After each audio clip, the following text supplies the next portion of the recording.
la foulée des versets qui ont été déballés pêle-mêle et qui souvent témoignent aussi de l'incompréhension et de l'imprudence de ceux qui utilisent ces versets, nous avons 1 Jean chapitre 5, le verset 20 à 21.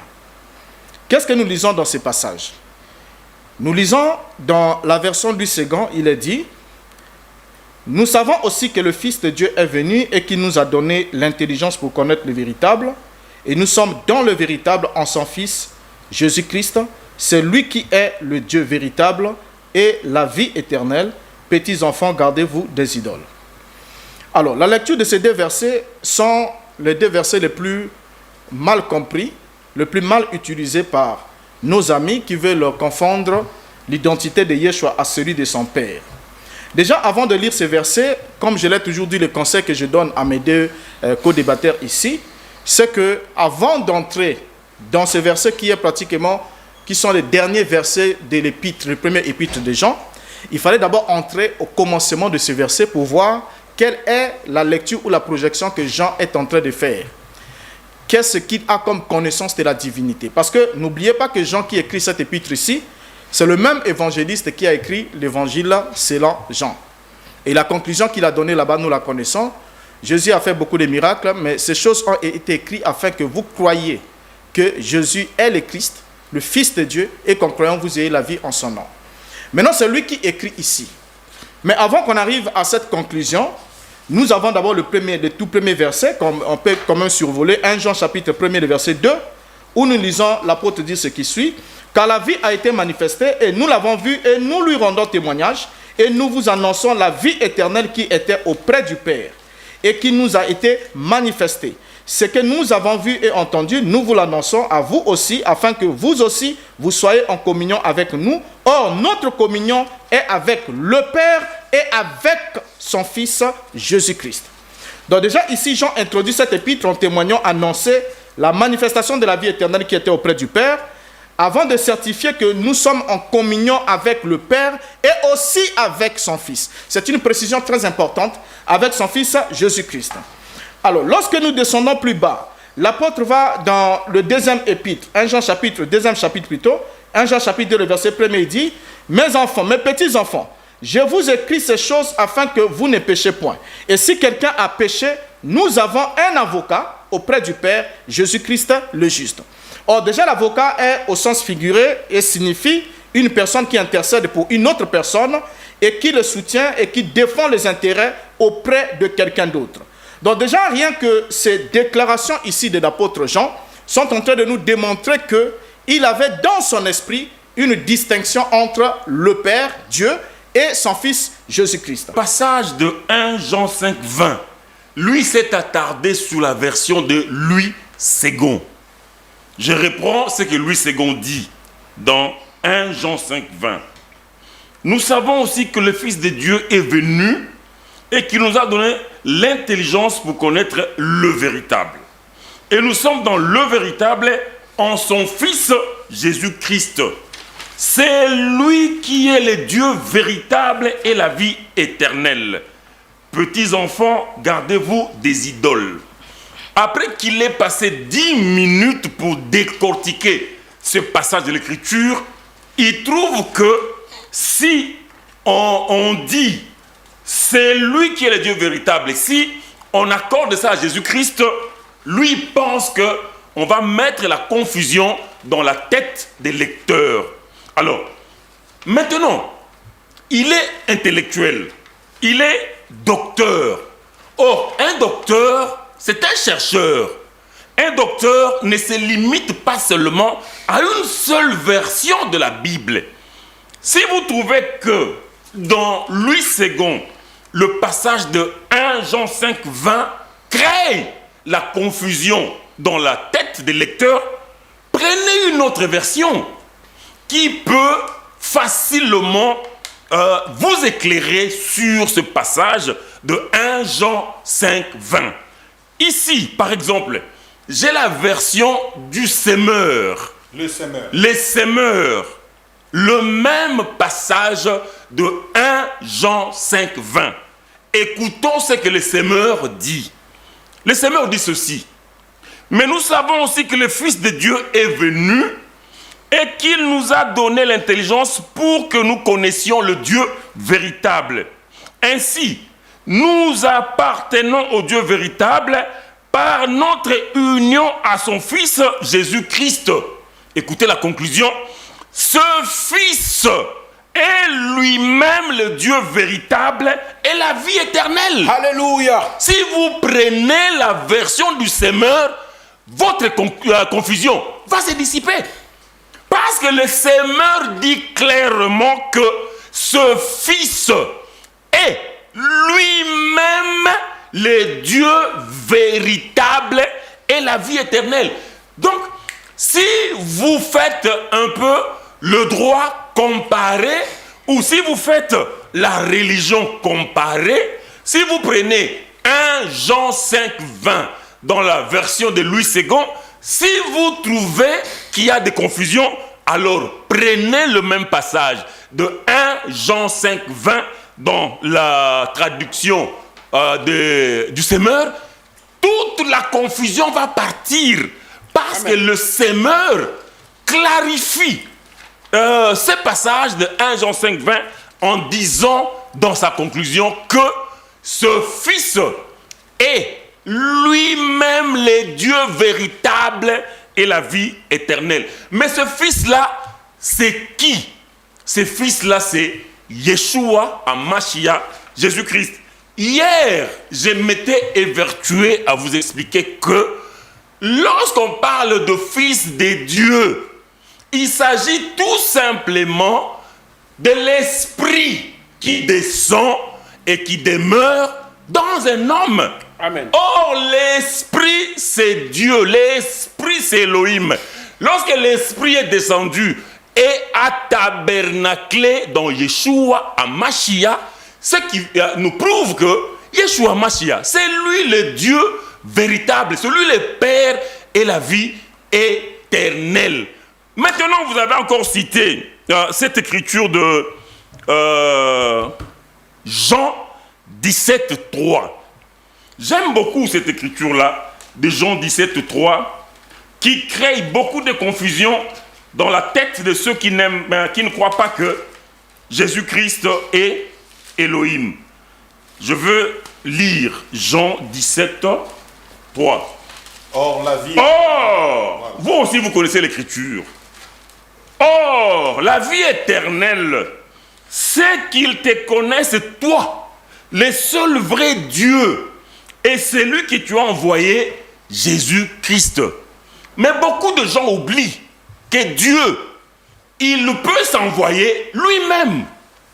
Dieu, Elohim, le Créateur, il s'envoie lui-même.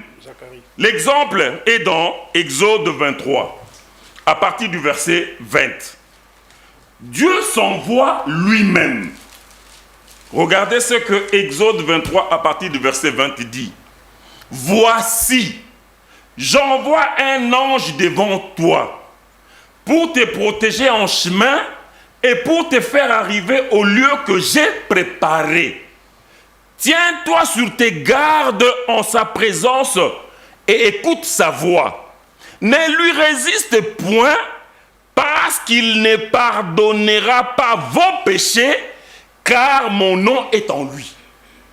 Or, est-ce qu'un ange peut pardonner les péchés?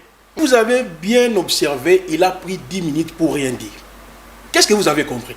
Vous-même d'abord, vous avez compris. Je suis le médiateur. Non, je vous pose aussi la question, vous avez compris. Parce que... Je viens dit, ok, dans le résumé, ouais. le docteur a conclu que ça créerait une confusion chez les lecteurs. Maintenant, la Et confusion on ne peut pas découle accorder tout ça, simplement du docteur. C'est ça là où se trouve la confusion. C'est ça. Parce que nous avons déjà des pères, des savants qui ont conclu par rapport à ces passages. Lui, il crée ces dogmes, vous voyez, ça va créer la confusion. Donc, il a parlé pendant 10 minutes et moi-même, je me disais, est-ce que le docteur est ici ou bien il dort pendant l'émission? Parce que je ne comprenais absolument rien. Le passage est tellement explicite par rapport à un Jean. Il n'y a aucune interprétation. Hier, je l'ai dit ici, monsieur le journaliste. Dans la Bible, l'expression fils de Dieu est appliquée sur ces 5 classes. Adam est appelé fils de Dieu. Luc chapitre 3, le verset 38. Israël était considéré comme fils de Dieu. David est en train de le dire dans Psaume 29, le verset 1. Tout croyant sauvé par la croix, nous sommes appelés fils de Dieu. Romains chapitre 8, le verset 14. Galates chapitre 3, le verset 26. Les anges sont appelés fils de Dieu.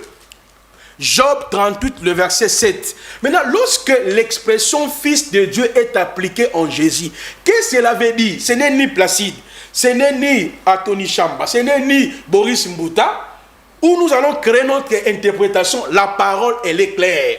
L'expression fils nous renvoie d'abord dans la manifestation de Dieu en chair. Dans quel but? Pour sauver. Parce que dans Psaume 49, le verset 8 à 7, on nous dit « Aucun homme peut payer la rançon pour son frère.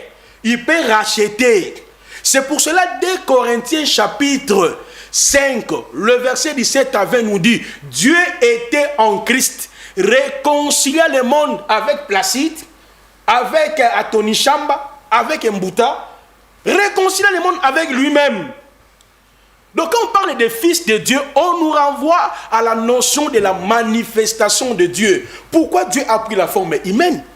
Le texte est clair. Même Hébreu que j'ai donné hier, Hébreu chapitre 1, le verset 1 à 3 est clair.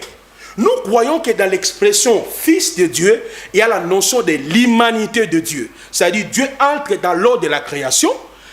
Voyez? Et nous voyons aussi dans l'expression fils de Dieu par rapport à la divinité de Dieu. Je prends par exemple le Colossiens 2, le verset 9 à 10, où la parole nous dit « En lui habitait corporellement toute la plénitude de la divinité. » Donc, docteur est en train de confondre la notion du Père. C'est pour cela, monsieur le journaliste, hier jeudi, lorsqu'il parle du Père, il voit un vieux avec les barbes, avec des cheveux.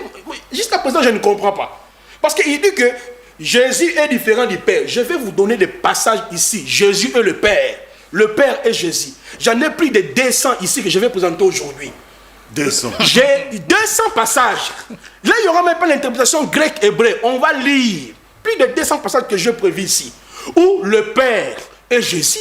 Jésus est le Père. Où Jésus est le Saint-Esprit. Le Saint-Esprit est Jésus. Alors, si le docteur n'arrive pas... je ne doute pas que c'est un grand docteur que je connais très bien, mais si le sujet ici, il y a un problème. Quel est le problème? Le docteur veut réfuter tout. Ok, en réfutant par exemple les enseignements que Branham a prêchés sur la divinité, vous allez vous-même vous contredire parce que lui-même est en train de dire, je le suis plusieurs fois, il démontre que Branham il lisait beaucoup. Ce n'est pas parce que Dieu vous a éclairé de quitter ce mouvement du branhamiste où on doit rejeter tout ce que Branham a enseigné. Il y a des choses qu'on peut reprocher, mais il y a des choses qu'on peut garder parce que c'est l'ainsi dit de l'Éternel. Je prends un exemple, monsieur le journaliste. Je suis dans le livre d'Apocalypse. Vous allez voir que Jésus est le Père. Parce que là, ce soir, je vais seulement démontrer Jésus est Père. Regardez. Je prends Apocalypse chapitre 1. Révélation de Jésus-Christ que Dieu lui a donné pour montrer à ses serviteurs les choses qui doivent arriver bientôt, qu'il a fait connaître par l'envoi de son ange en son serviteur Jean. Ici, qui envoie l'ange à Jean? D'après ces passages. C'est la révélation de Dieu, non? Il a donné à qui? À Jésus-Christ. Comme la parole nous dit, que Dieu lui a donné pour montrer à ses serviteurs les choses qui doivent arriver bientôt, qu'il a fait connaître par la voix de son ange à son serviteur Jean. On sait, nous tous, devant Ponce Pilate, il a dit, je prierai le Père d'envoyer une légion d'anges. Donc Jésus nous a montré, selon Matthieu, je crois 26, le verset, je crois 53, il dit, je prierai le Père d'envoyer une légion d'anges. Donc on comprend que c'est le Père qui envoie les anges. C'est le Père qui a envoyé son ange pour révéler le livre d'Apocalypse. Mais regardez, c'est une vérité. Regardez, on prend encore notre passage. Apocalypse chapitre 22. Je prends le verset 6e. La parole nous dit ceci. Il me dit, ces paroles sont certaines et véritables. Le Seigneur, le Dieu des esprits des prophètes, a envoyé son ange pour montrer à ses serviteurs les choses qui doivent arriver bientôt.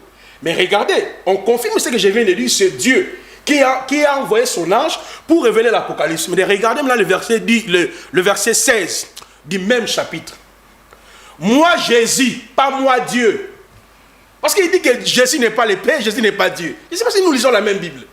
Moi, Mbouta, j'ai envoyé mon ange pour vous. Mbota. Non. Moi, Placide, Mbota.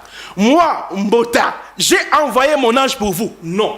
Regardez, monsieur le journaliste, je ne sais pas si tu peux lire pour aider les téléspectateurs. Allez-y. Il dit, moi, Jésus, j'ai envoyé mon ange pour vous attester ces choses dans lesquelles je suis le rejeton et la postérité de David, l'étoile brillante du matin. Maintenant, qui a envoyé l'ange? C'est pour déjà, l'Apocalypse démontre clairement que Jésus est Dieu. Alors, on retourne maintenant dans Jean 1, Jean 5, 20, 21. Il n'y a rien interprété là-bas. Je laisse même le temps au pasteur Anthony Chamba parce que je ne vois, il n'y a aucune interprétation là-bas. Tout est clair. Je l'ai dit, Jésus est Dieu. Si le docteur Mbouta va réfuter que Jésus n'est pas Dieu, moi je m'étonne. Et je crois que c'est un homme sérieux quand il fait ses études. Il sait bien que le terme Dieu est même appliqué aux fausses divinités. Lui, il sait ça. Il sait que même le terme Dieu est appliqué même aux anges, aux esprits.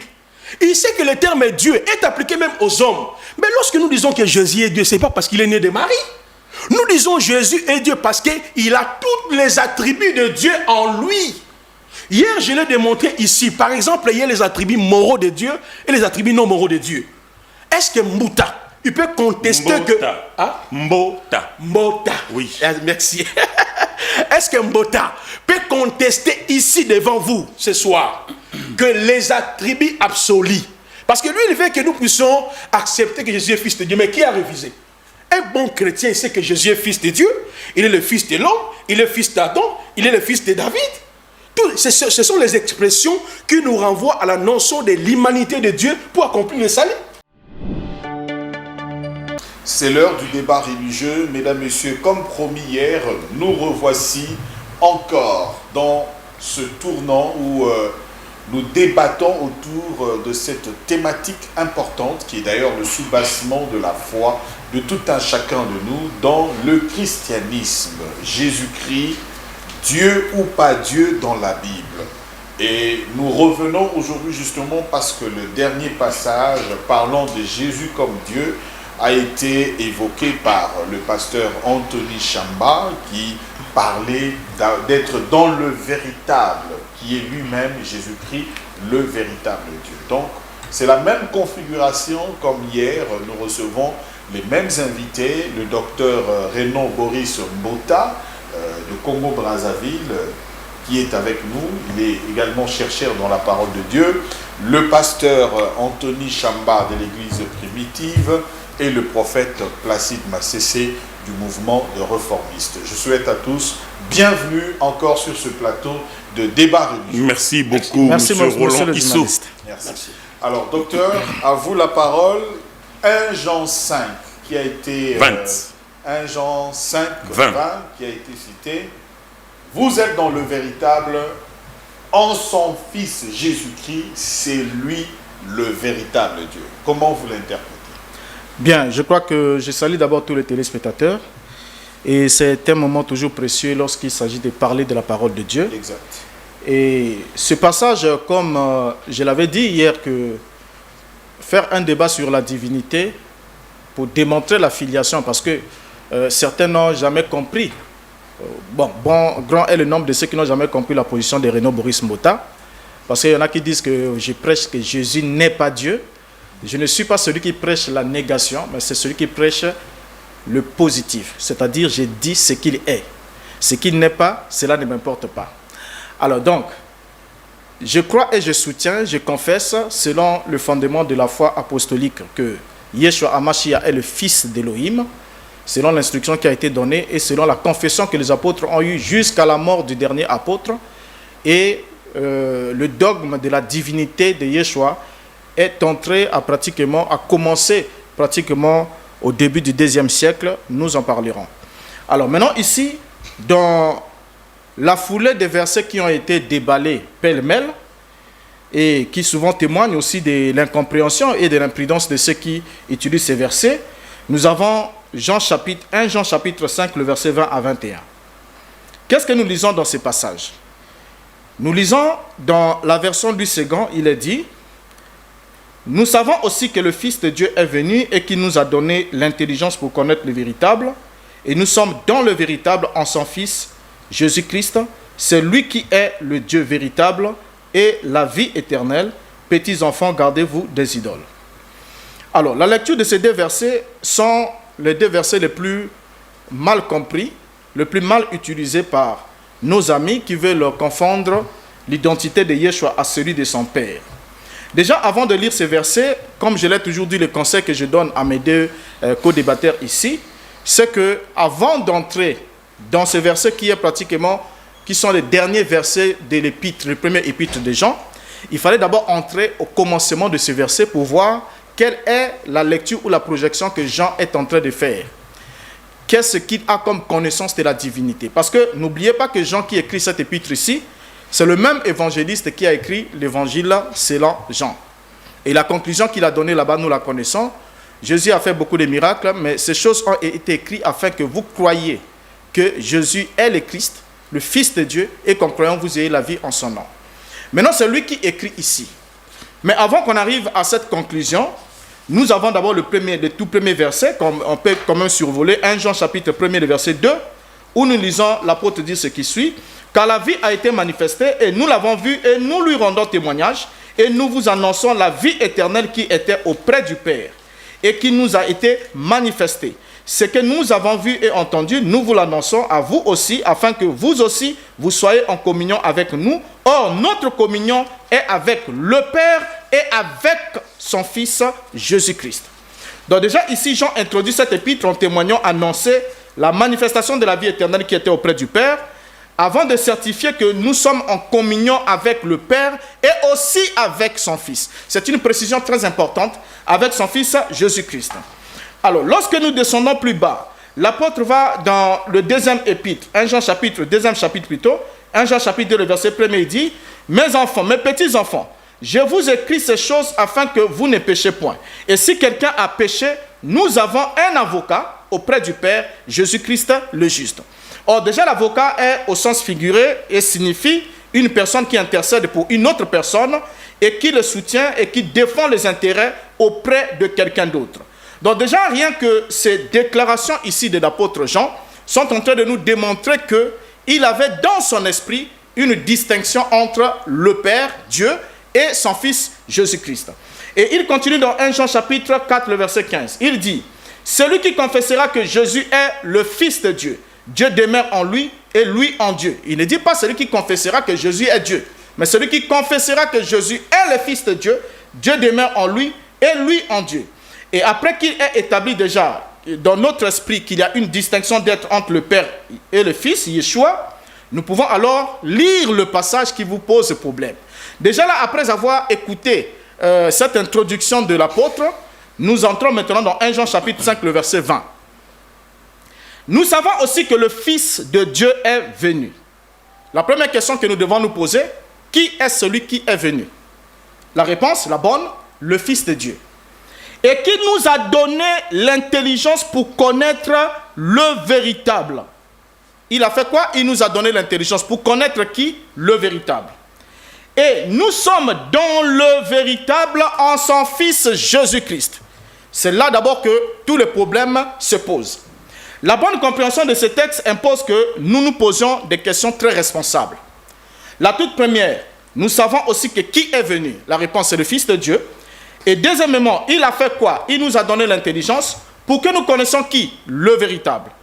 Alors, si nos réponses sont justes, ce n'est pas Dieu qui est venu pour nous donner l'intelligence afin que nous le connaissions lui-même, mais c'est le Fils de Dieu qui est venu et il nous a donné l'intelligence pour connaître le véritable. Alors, déjà là, dans ce texte ici, le Fils ou Yeshua HaMashiach est présenté comme étant le Fils du véritable dont il nous a donné l'intelligence afin que nous puissions arriver à la connaissance de ces derniers. Alors, lorsque on descend, maintenant le verset 21, c'est celui qui vous complique. Qui vous complique. Qu'est-ce qu'il dit? C'est lui qui est le Dieu véritable et la vie éternelle. Or, lorsque nous lisons notre texte ici, Dans le chapitre, le verset 20, il est démontré que Yeshua HaMashiach est le Fils du véritable. Et lorsque nous prenons le verset 21, ce verset-là commence avec le pronom démonstratif c'est, ou tos en grec. Et c'est là que cela pose des problèmes, où les spécialistes, certains ne se sont pas accordés, ils ont dit, il y a deux sujets dans le verset 20, il y a le véritable qui est mis pour le Père, l'épithète véritable est cité 2 fois pour le Père, et ensuite, Yeshua est présenté dans le verset 20 comme étant le Fils du véritable, dont il est venu nous donner l'intelligence afin que nous puissions connaître ces derniers. Mais lorsqu'on arrive là, où tos, on se dit, ce pronom démonstratif est mis pour qui? Est-ce qu'il est mis pour le sujet cité en dernier lieu, qui est Jésus-Christ, ou bien il est mis pour le véritable dont Jésus-Christ est venu nous donner l'intelligence afin que nous le connaissions? Maintenant, la logique la plus concluante et la meilleure, c'est simplement de lire certains textes. Avec le temps, de lire certains textes et de voir dans quel style Jean a écrit ailleurs, de la même manière, pour que nous comprenions si véritable qui est cité dans pour la 3e fois, se rapporte à Jésus-Christ, qui est le sujet cité en dernier ressort, ou bien se rapporte au véritable dont il est venu donner l'intelligence afin que nous puissions le connaître. Or déjà, lorsque nous rentrons là, on peut prendre un exemple avec 2 Jean chapitre 7. Il a dit, « Car plusieurs séducteurs sont entrés dans le monde, qui ne confessent point que Jésus-Christ est venu en chair. Celui qui est tel, c'est le séducteur et l'antichrist. » Ici, nous voyons Outos. Nous voyons plusieurs séducteurs et nous voyons Jésus-Christ qui a cité en dernier record. Et après, on nous a dit que qui ne confesse point que Jésus-Christ est venu en chair. Et on nous dit, c'est lui, c'est Outos, le même mot qui est utilisé là-bas. Qui est tel, c'est le séducteur et l'antichrist. Or, le sujet nommé en dernier lieu ici est Jésus-Christ. Mais pourtant, nous serons tout à fait d'accord que ce n'est pas Jésus-Christ qui est le séducteur.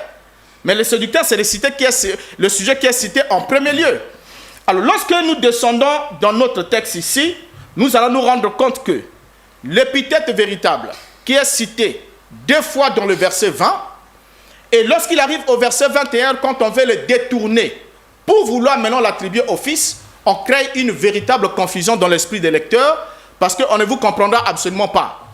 Parce que Yeshua est venu, pour chuter en un mot, Yeshua est venu, quand il vient, la simple analyse sans dogme de ce passage nous fait comprendre que c'est celui qui a pour fils Jésus-Christ qui est le Dieu véritable. Et dans Jean chapitre 17, merci, docteur. Le verset, je chute par là, dans ce mot. Donc vous entrez dans la 11e déjà. Ok, quand on prend le chapitre 17, Jean chapitre 17, le verset 3, Yeshua qui dit, « Or, la vie éternelle est qu'ils te connaissent, toi, le seul et véritable Dieu, et celui que tu as envoyé, Yeshua HaMashiach. » Donc, merci. Yeshua présente Dieu son Père comme étant le seul et véritable Dieu, et il se présente lui-même comme étant l'envoyé de ce dernier. Merci. Vous avez vu la grande gymnastique pendant 10 minutes et quelques secondes que le docteur Boris a démontré que l'épithète qui est reprise 2 fois, donc ça va créer une confusion lorsque vous l'attribuez le véritable Dieu qui est Jésus-Christ. Alors, votre réaction, parce qu'on est toujours autour de ce passage, on ne quitte pas ce passage, 1 Jean chapitre 5, versets 20 et 21. Je prends le prophète Placide parce que le vieux est déjà dans les choses. Il veut déjà commencer à découdre avec le docteur Boris. Alors, on prend d'abord le prophète Placide. Très bien, très bien. Merci pour la parole. Baruch Ata Adonai Eloheinu melech haolam Yehoshua l'unique et le véritable Hachem Elohim vétéro-testamentaire manifesté en chair. Alors, monsieur le journaliste, non, il doit interpréter les langues. Quand vous parlez en langue dans une assemblée, il faut interpréter. Alors, monsieur le journaliste, allez-y. Si vous avez bien observé, il a pris 10 minutes pour rien dire. Qu'est-ce que vous avez compris? Vous-même d'abord, vous avez compris. Je suis le médiateur. Non, je vous pose aussi la question, vous avez compris. Parce que je viens dit ok, dans le résumé ouais, le docteur a conclu que ça créerait une confusion chez les lecteurs. Maintenant, la Et confusion on ne peut pas découle accorder tout ça, simplement du docteur. C'est ça là où se trouve la confusion. C'est ça. Parce que nous avons déjà de pères, des savants qui ont conclu par rapport à ces passages. Lui, il crée ces dogmes, vous voyez, ça va créer la confusion. Donc, il a parlé pendant 10 minutes. Et moi-même, je me disais, est-ce que le docteur est ici ou bien il dort pendant l'émission? Parce que je ne comprenais absolument rien. Le passage est tellement explicite par rapport à 1 Jean. Il n'y a aucune interprétation. Hier, je l'ai dit ici, monsieur le journaliste. Dans la Bible, l'expression fils de Dieu est appliquée sur ces 5 classes. Adam est appelé fils de Dieu. Luc chapitre 3, le verset 38. Israël était considéré comme fils de Dieu. David est en train de le dire. Dans Psaume 29, le verset 1. Tout croyant sauvé par la croix, nous sommes appelés fils de Dieu. Romains chapitre 8, le verset 14. Galates chapitre 3, le verset 26. Les anges sont appelés fils de Dieu. Job 38, le verset 7. Maintenant, lorsque l'expression fils de Dieu est appliquée en Jésus, qu'est-ce que cela veut dire? Ce n'est ni Placide, ce n'est ni Anthony Chamba, ce n'est ni Boris Mbouta, où nous allons créer notre interprétation. La parole, elle est claire. L'expression fils nous renvoie d'abord dans la manifestation de Dieu en chair. Dans quel but? Pour sauver. Parce que dans Psaume 49, le verset 8 à 7, on nous dit « Aucun homme peut payer la rançon pour son frère.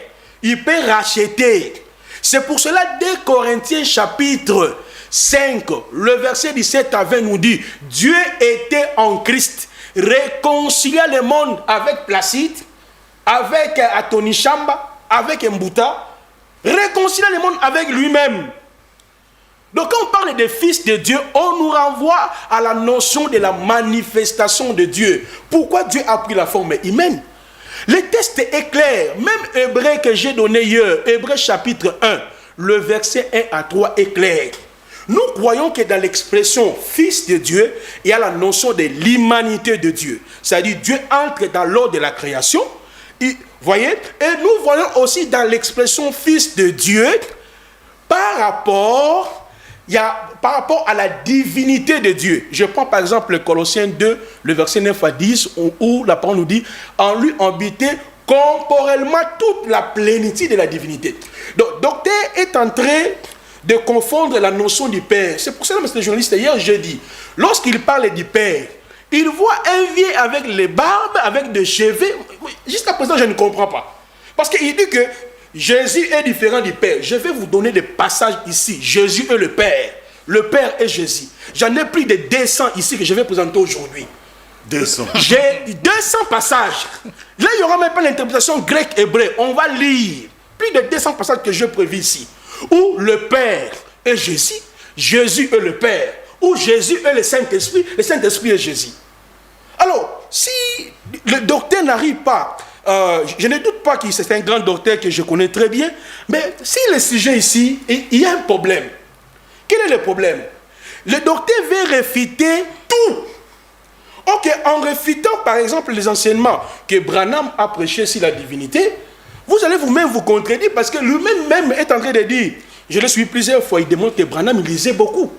Ce n'est pas parce que Dieu vous a éclairé de quitter ce mouvement du branhamiste où on doit rejeter tout ce que Branham a enseigné. Il y a des choses qu'on peut reprocher, mais il y a des choses qu'on peut garder parce que c'est l'ainsi dit de l'Éternel. Je prends un exemple, monsieur le journaliste. Je suis dans le livre d'Apocalypse. Vous allez voir que Jésus est le Père. Parce que là, ce soir, je vais seulement démontrer Jésus est Père. Regardez. Je prends Apocalypse chapitre 1. Révélation de Jésus-Christ que Dieu lui a donné pour montrer à ses serviteurs les choses qui doivent arriver bientôt, qu'il a fait connaître par l'envoi de son ange en son serviteur Jean. Ici, qui envoie l'ange à Jean? D'après ces passages. C'est la révélation de Dieu, non? Il a donné à qui? À Jésus-Christ. Comme la parole nous dit, que Dieu lui a donné pour montrer à ses serviteurs les choses qui doivent arriver bientôt, qu'il a fait connaître par la voix de son ange à son serviteur Jean. On sait, nous tous, devant Ponce Pilate, il a dit, je prierai le Père d'envoyer une légion d'anges. Donc Jésus nous a montré, selon Matthieu, je crois 26, le verset, je crois 53, il dit, je prierai le Père d'envoyer une légion d'anges. Donc on comprend que c'est le Père qui envoie les anges. C'est le Père qui a envoyé son ange pour révéler le livre d'Apocalypse. Mais regardez, c'est une vérité. Regardez, on prend encore notre passage. Apocalypse chapitre 22. Je prends le verset 6e. La parole nous dit ceci. Il me dit, ces paroles sont certaines et véritables. Le Seigneur, le Dieu des esprits des prophètes, a envoyé son ange pour montrer à ses serviteurs les choses qui doivent arriver bientôt. Mais regardez, on confirme ce que je viens de dire, c'est Dieu qui a envoyé son ange pour révéler l'Apocalypse. Mais regardez maintenant le verset 16 du même chapitre. Moi Jésus, pas moi Dieu. Parce qu'il dit que Jésus n'est pas le Père, Jésus n'est pas Dieu. Je ne sais pas si nous lisons la même Bible. Moi, Mbouta, j'ai envoyé mon ange pour vous. Mbota. Non. Moi, Placide, Mbota. Moi, Mbota, j'ai envoyé mon ange pour vous. Non. Regardez, monsieur journaliste, je ne sais pas si tu peux lire pour aider les téléspectateurs. Allez-y. Il dit, moi, Jésus, j'ai envoyé mon ange pour vous attester ces choses dans lesquelles je suis le rejeton et de la postérité de David, l'étoile brillante du matin. Maintenant, qui a envoyé l'ange? C'est pour déjà, l'Apocalypse démontre clairement que Jésus est Dieu. Alors, on retourne maintenant dans Jean 1, Jean 5, 20, 21. Il n'y a rien interprété là-bas. Je laisse même le temps au pasteur Anthony Chamba, parce que je ne vois, il n'y a aucune interprétation là-bas. Tout est clair. Je l'ai dit, Jésus est Dieu. Si le docteur Mbouta va réfuter que Jésus n'est pas Dieu, moi je m'étonne. Et je crois que c'est un homme sérieux quand il fait ses études. Il sait bien que le terme Dieu est même appliqué aux fausses divinités. Lui, il sait ça. Il sait que même le terme Dieu est appliqué même aux anges, aux esprits. Il sait que le terme Dieu est appliqué même aux hommes. Mais lorsque nous disons que Jésus est Dieu, ce n'est pas parce qu'il est né de Marie. Nous disons Jésus est Dieu parce qu'il a tous les attributs de Dieu en lui. Hier, je l'ai démontré ici. Par exemple, il y a les attributs moraux de Dieu et les attributs non moraux de Dieu. Est-ce que Mbouta, il peut contester Mbota. Hein? Mbota. Oui. Merci. Est-ce que Mbota peut contester ici devant vous ce soir que les attributs absolus, parce que lui, il veut que nous puissions accepter que Jésus est fils de Dieu, mais qui a refusé? Un bon chrétien sait que Jésus est fils de Dieu, il est le fils de l'homme, il est le fils d'Adam, il est le fils de David. Ce sont les expressions qui nous renvoient à la notion de l'humanité de Dieu pour accomplir le salut. Pour nous, ça ne nous dérange absolument rien de dire que Jésus est fils de Dieu, est fils de l'homme, est fils d'Abraham. Merci. Okay. Pasteur Anthony, on revient sur vous. Donc la conclusion de Placide, c'est que Jésus est lui-même le Père aussi. Donc quand on dit il est fils de Dieu, donc lui et le Père font un. C'est dans ce sens-là. Apocalypse est clair. Ok, d'accord. Donc comme il peut envoyer des anges, c'est lui le Dieu. Exactement. Merci. Vous retenez, hein, docteur. Vous allez réagir. Pasteur Anthony. Bon, le passage de 1 Jean 5, 20, lui s'est attardé sur la version de Louis Ségon. Je reprends ce que Louis Ségon dit dans 1 Jean 5, 20. Nous savons aussi que le Fils de Dieu est venu et qu'il nous a donné l'intelligence pour connaître le véritable. Et nous sommes dans le véritable en son Fils Jésus-Christ. C'est lui qui est le Dieu véritable et la vie éternelle. Petits enfants, gardez-vous des idoles. Après qu'il ait passé 10 minutes pour décortiquer ce passage de l'Écriture, il trouve que si on dit c'est lui qui est le Dieu véritable, et si on accorde ça à Jésus-Christ, lui pense qu'on va mettre la confusion dans la tête des lecteurs. Alors, maintenant, il est intellectuel, il est docteur. Or, un docteur, c'est un chercheur. Un docteur ne se limite pas seulement à une seule version de la Bible. Si vous trouvez que dans Louis Ségon, le passage de 1 Jean 5, 20 crée la confusion dans la tête des lecteurs, prenez Prenez une autre version qui peut facilement vous éclairer sur ce passage de 1 Jean 5, 20. Ici, par exemple, j'ai la version du Semeur. Le semeur. Les Semeurs. Le même passage de 1 Jean 5, 20. Écoutons ce que le Semeur dit. Le Semeur dit ceci. Mais nous savons aussi que le Fils de Dieu est venu et qu'il nous a donné l'intelligence pour que nous connaissions le Dieu véritable. Ainsi, nous appartenons au Dieu véritable par notre union à son Fils Jésus-Christ. Écoutez la conclusion. Ce Fils est lui-même le Dieu véritable et la vie éternelle. Alléluia. Si vous prenez la version du Semeur, votre confusion va se dissiper. Parce que le Semeur dit clairement que ce Fils est lui-même le Dieu véritable et la vie éternelle. Donc, si vous faites un peu le droit comparé, ou si vous faites la religion comparée, si vous prenez 1 Jean 5, 20 dans la version de Louis II, si vous trouvez qu'il y a des confusions, alors prenez le même passage de 1 Jean 5, 20 dans la traduction du Semeur. Toute la confusion va partir parce que le Semeur clarifie ce passage de 1 Jean 5, 20 en disant dans sa conclusion que ce Fils est lui-même le Dieu véritable et la vie éternelle. Mais ce Fils-là, c'est qui? Ce Fils-là, c'est Yeshua HaMashiach, Jésus-Christ. Hier, je m'étais évertué à vous expliquer que lorsqu'on parle de Fils de Dieu, il s'agit tout simplement de l'Esprit qui descend et qui demeure dans un homme. Amen. Or, l'Esprit, c'est Dieu. L'Esprit, c'est Elohim. Lorsque l'Esprit est descendu et a tabernaclé dans Yeshua HaMashiach, ce qui nous prouve que Yeshua HaMashiach, c'est lui le Dieu véritable, c'est lui le Père et la vie éternelle. Maintenant, vous avez encore cité cette écriture de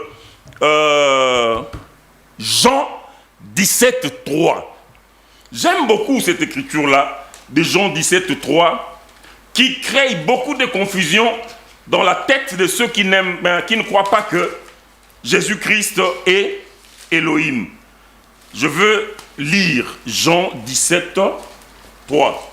Or, la vie... Or, vous aussi vous connaissez l'écriture. Or, la vie éternelle, c'est qu'ils te connaissent toi, le seul vrai Dieu, et celui que tu as envoyé, Jésus-Christ. Mais beaucoup de gens oublient que Dieu, il peut s'envoyer lui-même. Dieu, Elohim, le Créateur, il s'envoie lui-même.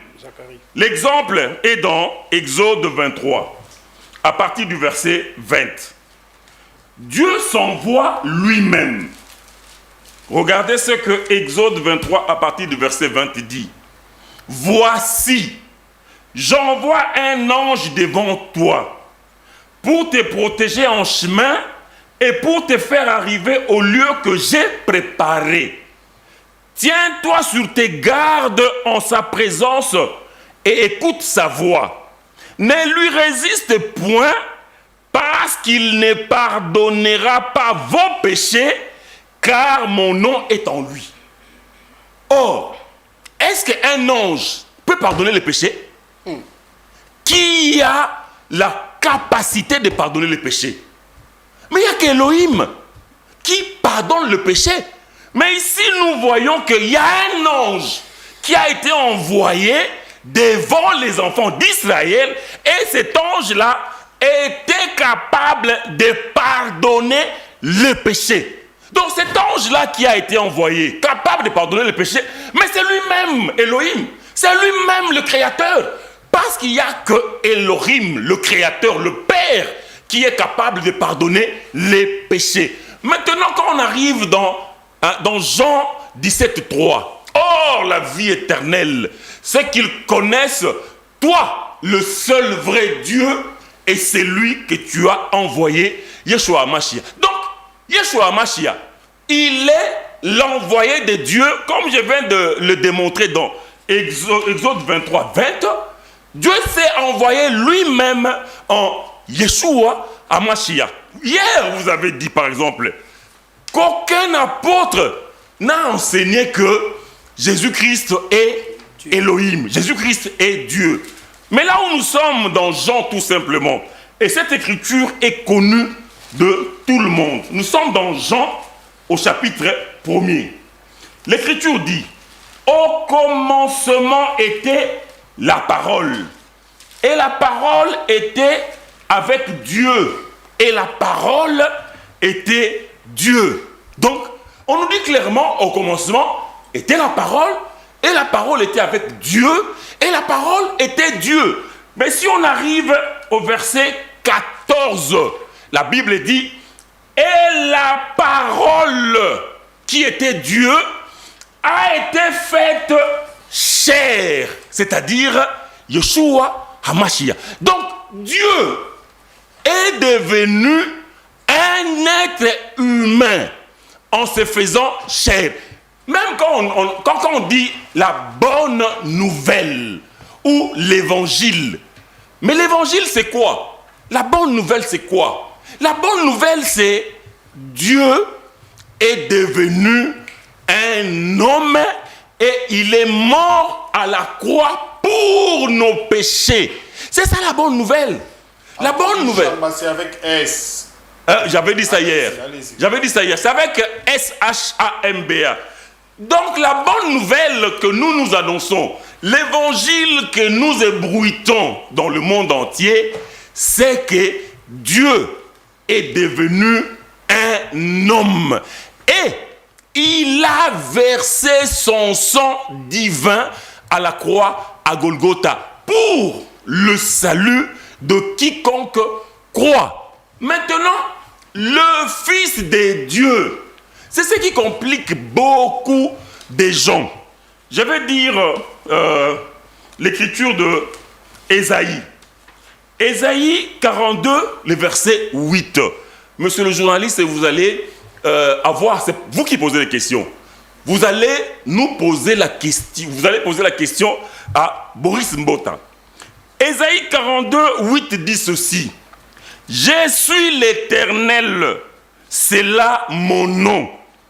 Et je ne donnerai pas ma gloire à un autre, ni mon honneur aux idoles. Si Elohim dit, son nom c'est Yahweh, et je ne donnerai pas ma gloire à un autre. Mais maintenant, Boris Mbota dit, la gloire que Jésus-Christ avait, c'est Dieu qui lui a donné cette gloire-là. C'est Dieu qui l'a ressuscité. C'est Dieu qui l'a élevé. Donc, Elohim, quand il dit, je ne donnerai pas ma gloire à un autre, Elohim a menti. Donc, Elohim, c'est un menteur. Merci. Selon le docteur Renaud Boris Mbota. Merci. Docteur, votre réaction, le passage de 1 Jean 5 a été balayé. On vous a démontré que Dieu, le Père, Jésus également. Et ici, la démonstration, on a même lu plutôt la version Le Semeur. Et on a complété votre réaction également pour ceux qui nous suivent. Bien. Vos questions, on les attend aussi. Bien, merci beaucoup. Mais au fait, ce qui est un peu très, très lamentable, surtout quand j'ai écouté mon cher ami Placide, vous avez compris, et même les téléspectateurs ont compris qu'il sait que ce que j'ai dit est l'exacte vérité. Mais il n'a pas pu trouver là où il pouvait retoucher, parce que dans sa conscience et son intelligence, je sais qu'il a au moins une conscience honnête à ce sujet-là. Il est conscient dans son état que l'épithète véritable qui est citée 3 fois ne peut pas être citée 2 fois pour Dieu le Père du Fils, et la 3e fois que cela soit maintenant cité pour Jésus-Christ. Alors, quand je reviens à mon cher ami ici, Anthony Chamba, qui nous prend la version Le Semeur, qui nous prend le Semeur pour dire que le Semeur clarifie, c'est le terme que j'ai retenu de lui. Le Semeur clarifie. Mais seulement ce que mon cher ami ne sait pas, il n'est pas un étudiant de la parole, c'est juste quelqu'un qui a commencé d'abord par être un répétiteur de William Branham. Frère Branham dit. Ensuite, c'est Pierre Casse qui leur lit les brochures de Branham, qui leur lit la Bible, et ils viennent ensuite les répéter, bien qu'ils ne le citent pas. Mais seulement ce que mon cher ami ne sait pas, c'est qu'il ne peut pas se taper la poitrine sur une version biblique telle que le Semeur pour dire le Semeur clarifie ce passage, parce que la clarification doit reposer sur un élément précis. L'élément de clarification, c'est lequel? Pour qu'on comprenne que ce passage-là est le passage qui dit la vérité, qui rend exactement ce que dit le texte grec, il faut que le passage-là soit fidèle, interprété fidèlement au texte grec. Mais déjà, lorsqu'on lit dans le verset 21, il est dit « Ce Fils est lui-même le Dieu véritable ». Mon cher ami ici, il est là, il a appris les Grecs, il le sait très bien. Il sait que dans le verset 21, il n'y a pas le mot grec pour fils, ios. Ça n'existe pas dans le verset 21. Le verset 21 est bien là, je le lis en grec latinisé. Outos esti theos alitinos kai zoi aignos. Et là nous avons le verset 21 ici en grec latinisé. Donc nous avons c'est outos esti, donc le Dieu. Donc théos ici, le Dieu ici véritable. Donc celui qui est le Dieu véritable ici, c'est celui qui a envoyé le Fils, et le Fils nous a donné l'intelligence pour que nous puissions le connaître. Donc mon cher ami n'a rien dit à propos de ce passage-là de 1 Jean chapitre 5, le verset 20. Et on note aussi ensemble la confusion qui anime mes amis. Lorsqu'ils disent que pour eux, Fils de Dieu signifie que c'est Dieu qui s'est manifesté dans la forme d'un être humain. Mais seulement, la chose qu'ils ne sont pas capables de dire aux gens, aux téléspectateurs, c'est qu'eux, ils ont une nouvelle révélation que les apôtres n'ont pas reçue. Parce que pour les apôtres, Dieu a envoyé son Fils né d'une femme. Ils sont précis sur ce point-là. Et pour les apôtres, ils déclarent le Fils de Dieu est mort.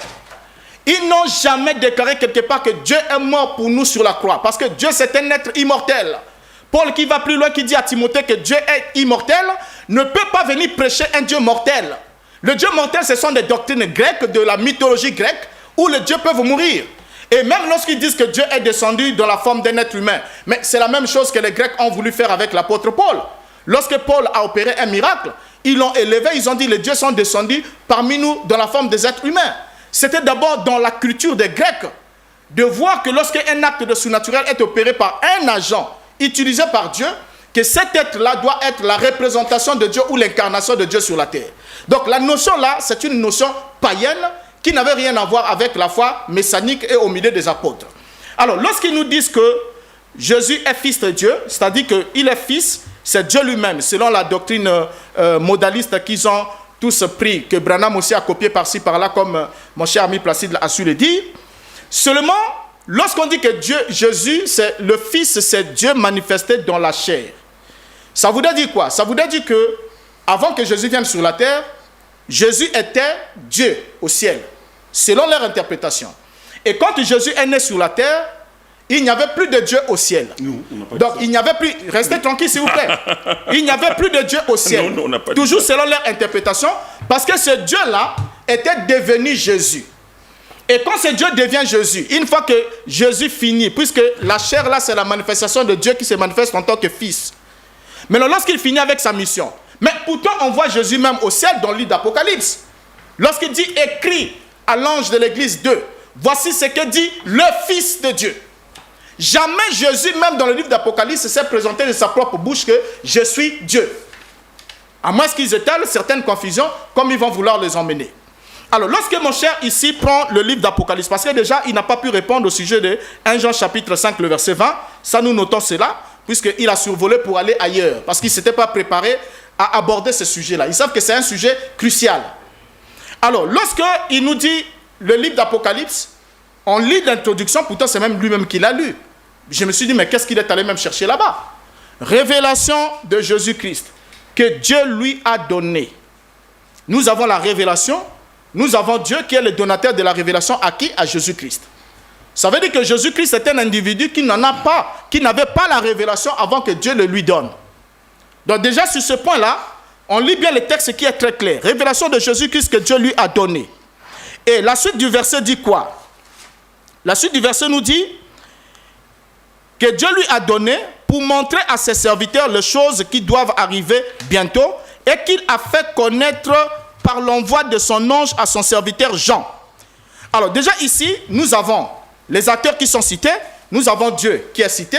Et quand on prend le verset 4 ici, Jean qui écrit, lorsqu'il salue les églises d'Asie, il les salue de la part de celui qui est assis sur le trône, et il les salue de la part de sept esprits qui sont devant son trône, et il les salue de la part de Jésus-Christ. Et pour Jésus-Christ, il précise sa qualité. Il précise, il dit au verset 6, au verset 4, il commence Jean aux sept églises qui sont en Asie, que la grâce et la paix vous soient données de la part de celui qui était et qui vient, et de la part des sept esprits qui sont devant son trône, et de la part de Jésus-Christ, le témoin fidèle, le premier-né des morts, le prince des rois de la terre, à celui qui nous aime et qui nous a délivrés de nos péchés par son sang, et qui a fait de nous un royaume de sacrificateurs pour Dieu son Père. À lui soit la gloire, la puissance au siècle des siècles. Amen. Donc déjà ici, l'apôtre est clair. Il présente l'occupant du trône comme étant Dieu lui-même. Les sept esprits devant le trône de cet occupant. Et ensuite, il présente Jésus-Christ comme étant le Fils de Dieu ou de celui qui est l'occupant du trône. Mais quand mon cher ami va, et dans cette pagaille-là religieuse ou intellectuelle, ils vont dire non, Jésus c'était Dieu lui-même qui est devenu un être humain. Ensuite, il s'est fait tuer par les êtres humains. Ensuite, il s'est ressuscité par lui-même. Alors que les apôtres n'ont pas donné cet enseignement. Pour les apôtres, ils ont été clairs. Dieu a glorifié son serviteur Jésus. Quand vous prenez même la toute première prière des apôtres, dans Actes chapitre 4, lorsqu'ils ont été menacés, ils adressent la prière à Dieu, le Dieu de leur Père. Et lorsque vous prenez le cas de l'apôtre Paul, Anania vient lui montrer, il vient lui dire que le Dieu de nos pères t'a choisi pour te révéler le juste, afin que tu l'annonces. Et pour l'apôtre Paul, il précise bien, il dit, je sers le Dieu de mes pères. Je sers le Dieu de mes pères, le Dieu d'Abraham, d'Isaac et de Jacob. Et l'apôtre Paul continue en disant que Jésus-Christ est le fils du Dieu de leur père, ou celui qui est le serviteur du Dieu de leur père. Alors, si on veut rester fidèle au texte, fidèle à ce que les apôtres ont donné comme enseignement, on proclamera ce que la foi authentique a proclamé. La distinction qu'il y a entre Yeshua et son Père. Et en ce moment-là, on rendra à Dieu ce qui doit revenir à Dieu, et on rendra à Yeshua ce qui doit revenir à Yeshua. Mais c'est par la paresse intellectuelle et la paresse spirituelle qu'on essaie de mélanger tout. Ensuite, on va arriver devant le passage où on ne peut pas donner une interprétation. Comme hier, mon cher ami Anthony qui a pris Apocalypse chapitre 5 pour dire, voilà, je vais vous montrer qu'il y avait quelqu'un qui était assis sur le trône. Mais il oublie que l'occupant du trône de l'Apocalypse chapitre 5, ce qui tenait le petit livre fermé dans sa main, c'était Dieu lui-même. Et quand la voix a dit qui est digne de prendre le livre et de rompre le sceau, on a dit personne n'était trouvé digne. Maintenant, lui, il s'est dit, dans personne, ça veut dire que même Dieu aussi, donc il n'y avait pas un autre Dieu quelque part. Dans personne, ça veut dire qu'il n'y avait personne, il n'y avait pas un autre Dieu. Mais il oublie qu'il y a aussi un autre passage qui dit, où Yeshua dit, au sujet des personnes, il dit que, en ce qui concerne l'heure et la date, personne ne le sait. Il dit bien, personne ne le sait. Même les anges de ciel ne le savent pas. Même le Fils ne le sait pas. C'est pour répondre aussi à mon cher ami là-bas qui a dit que Yeshua était omniscient. Même le Fils ne le sait pas. Mais le Père l'a gardé pour lui tout seul.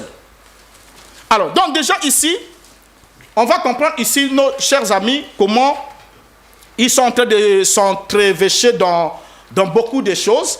Et quand on prend Apocalypse 5, on voit bien que le lion de la tribu de Juda, le rejeton de David, a vaincu pour rompre le sceau. Et il s'est approché, la Bible dit, il regarda, il vit l'agneau qui était comme immolé, et il s'est approché de celui qui était assis sur le trône. On a bien des entités qui sont là. À moins qu'on soit, on a bien des entités qui sont là. Maintenant, comme nous sommes dans l'heure au 21e siècle, là où les gens aiment tellement faire du spectacle, du théâtre, j'avais trouvé quelqu'un qui m'avait dit, tu penses que Dieu, qui est tout puissant, n'est pas capable de se subdiviser en plusieurs, donc en même temps là, il peut être sur le trône en tant que père, en même temps il vient comme l'agneau, en même temps il peut même être l'un des 24 anciens, il peut être tout à la fois. Est-ce qu'il ne peut pas être cela? J'ai dit, mais ça c'est une fausse lecture, c'est une lecture erronée.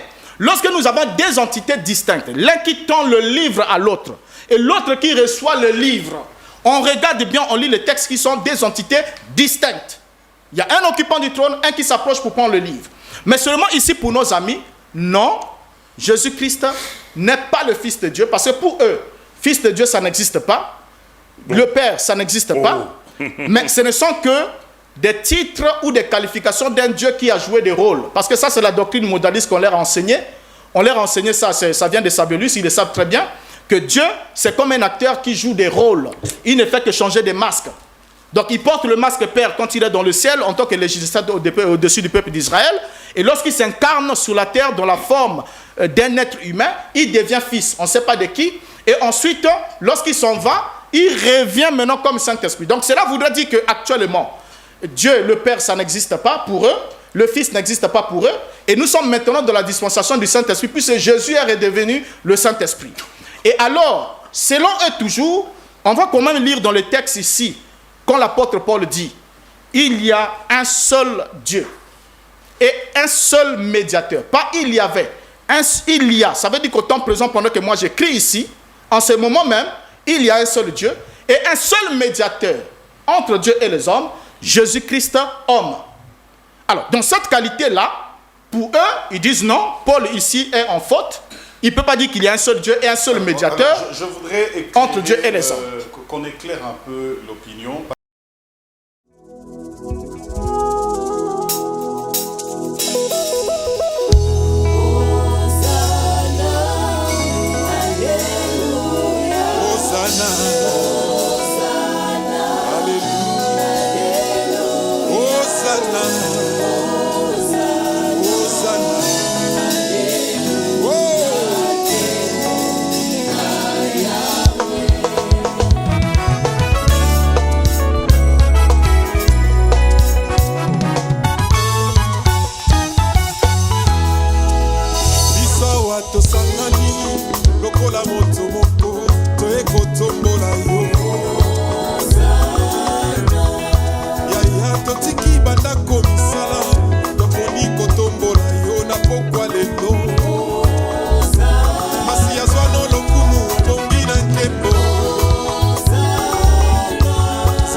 ntina